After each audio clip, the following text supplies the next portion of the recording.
When we're reconnecting to poetry, I want you to remember this is an opportunity, not a test. A lot of students love poetry in middle school and earlier than that. And then we kind of like get taught it in a way that's very English teachery. And it's a goal of mine to not do that because my reclaimed love of poetry over the last 10 years has opened my eyes to how poetry is one of the first art forms that gets to our heart, mind, and soul. And you don't need to understand every word or every line or every stanza to enjoy a poem on a first reading.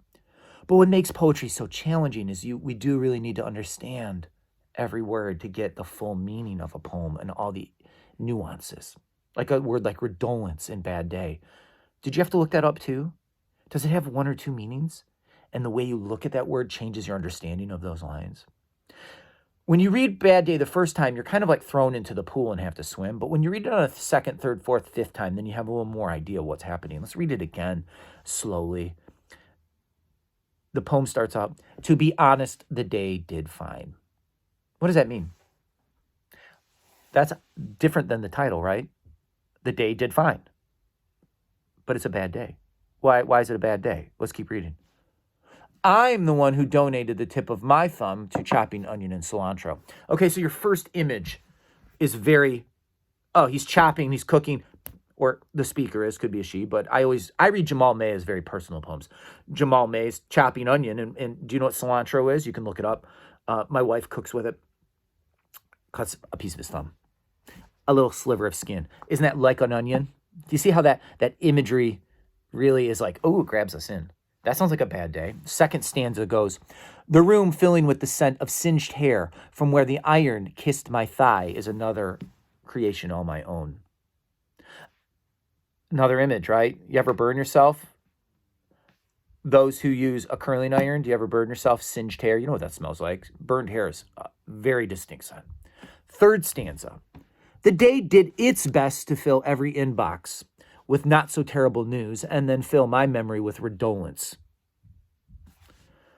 Notice the shift here. The two first stanzas are bad days, bad day things.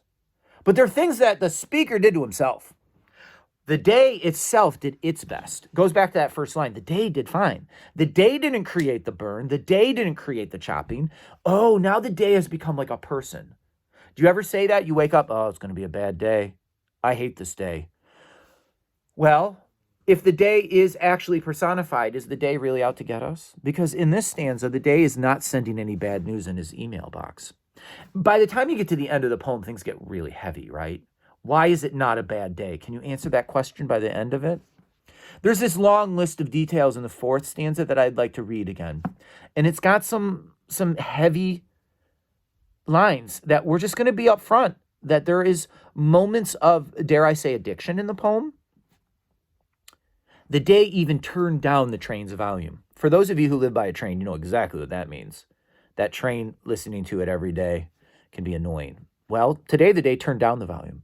It turned up the sun, hid the pills, used my elbow to empty a bottle of bourbon in the car, and managed somehow to keep them all, every person I love, alive. Okay, well, those images, do you notice those are all good things? A little bit of irony in there, too, again, on a hidden level is, why is he taking pills? We know he should not be drinking and driving, though. And the day itself is stopping him from what? Abusing. And that's a good thing that day? He's not falling off the wagon or going too far into an intoxication that he could hurt himself or hurt somebody else. The day did that. And then I ask you, what is the real reason why it was not a bad day? Can you read the end of it and figure it out on your own? It's an accessible poem, isn't it?